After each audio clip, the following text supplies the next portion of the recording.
He didn't have a super team. No Messi, no Neymar, no Mbappé. Just a coach, carrying the weight of a promise, the pain of a father, and the fire of a man who refused to give up. Luis Enrique eliminated Arsenal. He silenced Anfield. He brought down the giants of Europe one by one. And when everyone expected a close final, he destroyed Inter, 5-0, the biggest win in Champions League final history. But this wasn't about revenge, or records, or proving something. He wasn't chasing a trophy. He was keeping a promise. And this was for her.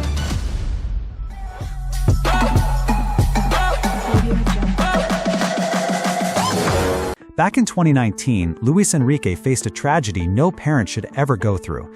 His 9-year-old daughter, Xana, was diagnosed with bone cancer. After 5 heartbreaking months, she passed away. During her illness, Luis Enrique stepped down as Spain's national team coach. He vanished from the spotlight. He distanced himself from the game he loved. Behind closed doors, he was shattered, barely speaking, barely holding on. The world had never seen him like this. A man known for control, for intensity, had gone completely silent. The cameras were gone, tactics didn't matter anymore, and football was the last thing on his mind. But then, something beautiful happened. The world of football, often cold and ruthless, came together. Players, coaches, clubs, and fans from all over stood by his side.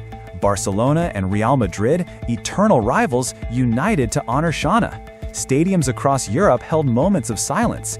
Even football legends wore black armbands to show respect. It wasn't about wins or losses anymore. It was about humanity. One of their own had fallen, and the sport wrapped him in its arms. And through that pain, something inside Luis Enrique began to heal. When he returned to coaching, it wasn't with a team of superstars. Messi, Neymar, and Mbappé were already gone from Paris. The Galacticos were history, so were the expectations. But he didn't complain, and he didn't make excuses. Instead, he built something new, from scratch, from pain, from purpose. A team that ran, that pressed, that fought like their lives depended on it. Every match was personal, every win a tribute to Xana. Every time he stood on the sideline, he was keeping his promise to make her proud. The season started badly. PSG was on the brink of elimination from the Champions League before the round of 16 even began. They lost 3 of their first 5 games. People laughed, said they'd wasted their money, again. But in January, something magical happened. They were losing 2-0 to Manchester City at halftime. They looked finished, but then everything changed. They came back to win 4-2, one of the greatest comebacks you'll ever see. Ousmane Dembélé scored the goal that lit the spark, and suddenly PSG became a different team. This wasn't the same squad that had been struggling. Behind closed doors, Luis Enrique had been crafting something most people didn't see. Not a team built around stars who wouldn't work, but one built on unity, grit, and heart. He made every player run, press, fight for each other.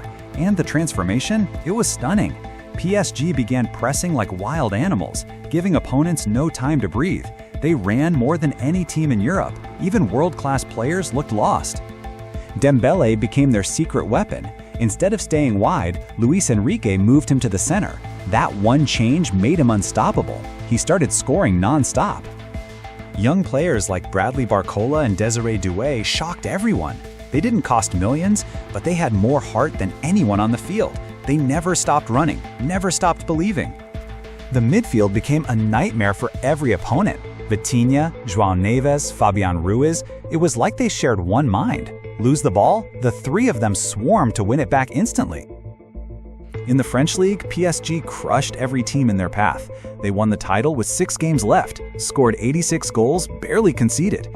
Captain Marquinhos lifted his 10th league title, more than any player in French football history. But the real prize? Europe still awaited them, and no one expected what was about to happen.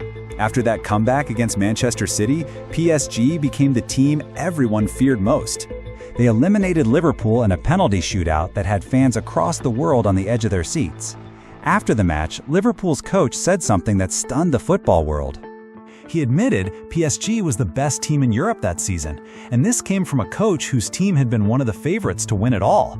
Next, PSG crushed Aston Villa 5-2. And then came the semi-final, a massive clash with Arsenal. No one had beaten Arsenal in European competition that season, but PSG wasn't afraid. They went to London and won, 1-0. Dembélé scored a stunning goal. The return leg in Paris was total madness. 50,000 fans created an atmosphere like nothing anyone had heard before. PSG won 2-1, and for the first time since 2020, they reached the Champions League final. The entire city of Paris erupted in celebration, as if they had already won it all. But one last mountain remained, and it would be their toughest test yet. Inter Milan, defensive masters, the team that had eliminated Barcelona. PSG also lifted the Coupe de France, beating Reims 3-0. Barcola scored twice in the first 20 minutes. Hakimi added a third before halftime.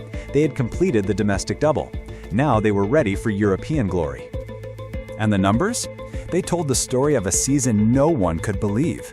Dembélé scored 33 goals and became the top contender for the Ballon d'Or. Barcola had 21 goals and 18 assists, and he was only 22 years old. The defense kept 21 clean sheets. Captain Marquinhos led from the back. Donnarumma made impossible saves, including the one that won the shootout against Liverpool. Every player had helped build something no one thought was possible. Désiré Doué, just 19 years old, was at the heart of it all. He scored twice in the final. One of them came off a deflection. And he became the youngest player to score and assist in a Champions League final since the format changed in 1992.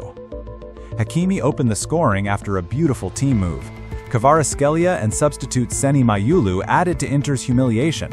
Inter Milan, the team that shocked Barcelona, looked completely lost. Simone Inzaghi's men were outplayed in every part of the game. Fabian Ruiz and Vitinha dominated the midfield. William Pacho and Nuno Mendes shut down every Inter attack. Inter's only shot on target came in the 76th minute. By then, the score was already 4-0. Dembélé didn't score, but he was electric. He pressed like a machine. This was pure Luis Enrique football: energy, vertical speed, and perfect coordination. For PSG fans haunted by years of European failure, this was redemption. In the 87th minute, Mayulu scored the fifth, 5-0, the biggest margin ever in a Champions League final.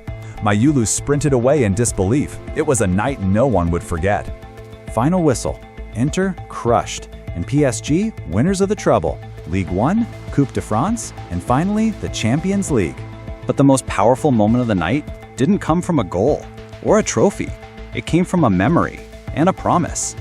Back in 2015, when Luis Enrique won the Champions League with Barcelona, his daughter Xana was there. She ran onto the pitch, waving a flag, smiling like the world was hers. That moment stayed in his heart forever. Before the final against Inter, Enrique told reporters, "If we win, I want to recreate that moment." But this time, Xana wouldn't be there to run across the field. She had passed away in 2019, but she had never left his heart. "She'll be with me," he said, "especially if we win." And they did. Not just a win, a complete triumph. 5-0 in the biggest final of them all. When the final whistle blew, the stadium exploded in celebration. But the most emotional reaction came from the stands. Fans raised a giant tifo. It showed an animated Luis Enrique and Xana planting a PSG flag together. It was a tribute, created by the fans. A replica of that photo from 2015, now in PSG's blue and red. When Enrique saw it, he couldn't hold back the tears. He wore a black shirt with the same image, then changed into another, just like it. Because this wasn't just a celebration, it was sacred. He walked across the pitch, holding the trophy, eyes full of emotion. And the fans? They weren't just cheering a victory. They were applauding something deeper, a promise fulfilled. They saw the love behind it. They knew exactly what it meant. After the match, he gave thanks. He told the world, Xana is always with him, especially in the hard moments. And that night, she was there too, on the biggest stage. No drama, not chasing the spotlight, just a father fulfilling a promise to his daughter. This wasn't just football. This was for Xana, because sometimes the greatest victories aren't written on the scoreboard. They're written in the heart. Like this video and subscribe, because this is 90s football, where football meets the soul.